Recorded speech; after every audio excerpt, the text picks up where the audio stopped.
Hi, this is Janet with Try It Like It Create It, and today I am working with Artesprix stamp pads, and I have a jewelry blank here that I am going to make into a necklace. So I'm going to set that off to the side.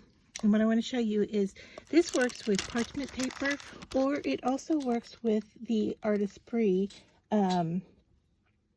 protective paper. And so what you're going to do is, and this was a technique I came up with after deciding I didn't want to throw away the used pieces that had a little bit of ink on it.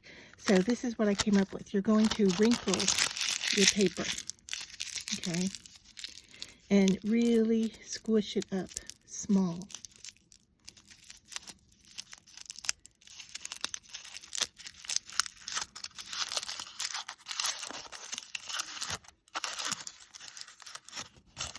And then you decide which side you want to work on. You want the side that has the most raised wrinkles. And you're going to take your stamp pads. Now I have blue, purple, and green here.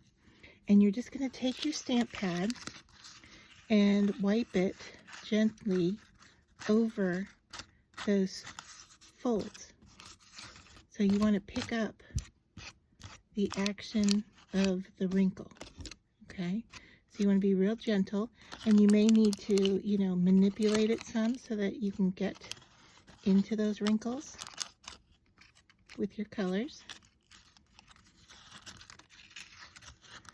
All right, and I'm going to do this with all three colors.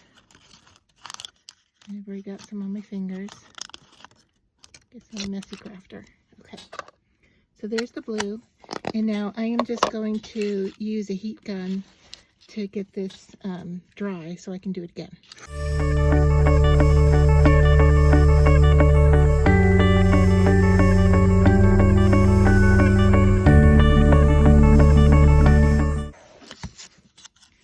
Alright, and then you're going to test it to make sure that it's not going to smush up on you. I think mine is not perfectly dry yet, so I'm going to let that dry some more.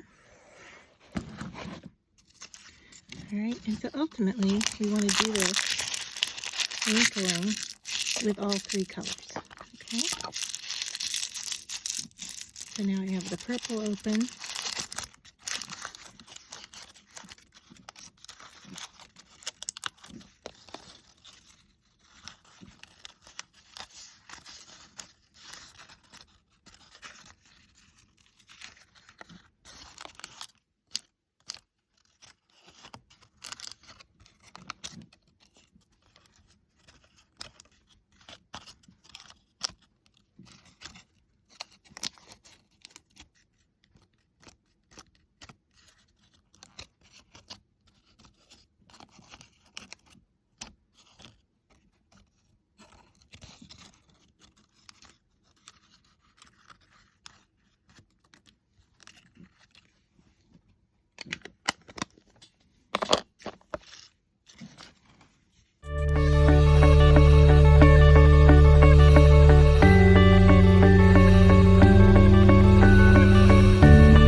So I have brought my blank in, and I have peeled the protective plastic off. And the next thing I'm going to do is take this piece, and I'm putting my blank underneath the ink. And that's so I can see what design I want and where I want to place it. Okay, so I'm getting a sense of what it's going to look like.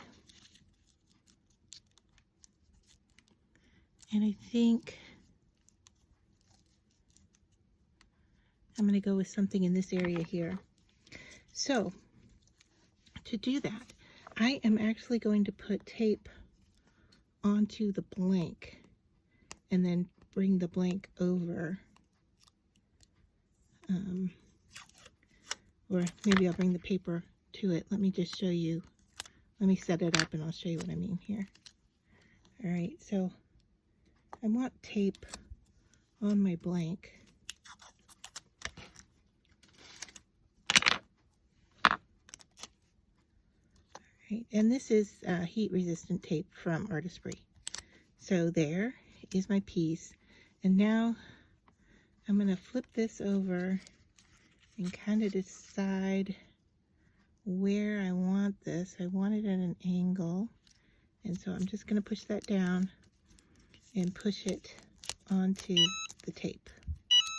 Okay, so I can see, I got to start my press again. Okay, so this is what I am working with. So now I'm just going to bring in a protective sheet, and actually, you know, all of this good ink up here, I don't really want it. I don't even want to use it right now. All this ink up here, I'm going to cut off and save this piece for later. So I'll set that aside. So now I have a much smaller piece here.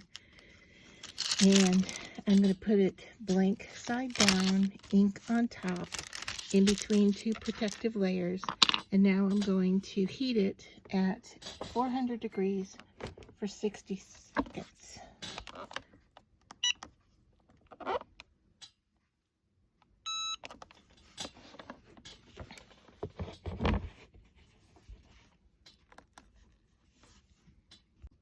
Okay, so the next thing we want to do is what's called a peak test. And so we just kind of lift up just a little bit to make sure that our ink transferred, and it did. So now our blank is very hot, but you can remove your ink, and there you can see the start of a necklace piece. Now this blank is double-sided, so I could add the same texture to the other side, because I can use this same blank again, or excuse me, I can use this same ink again. It will just be a generation removed of color, or you know, I have all of this left that I could use on the other side as well.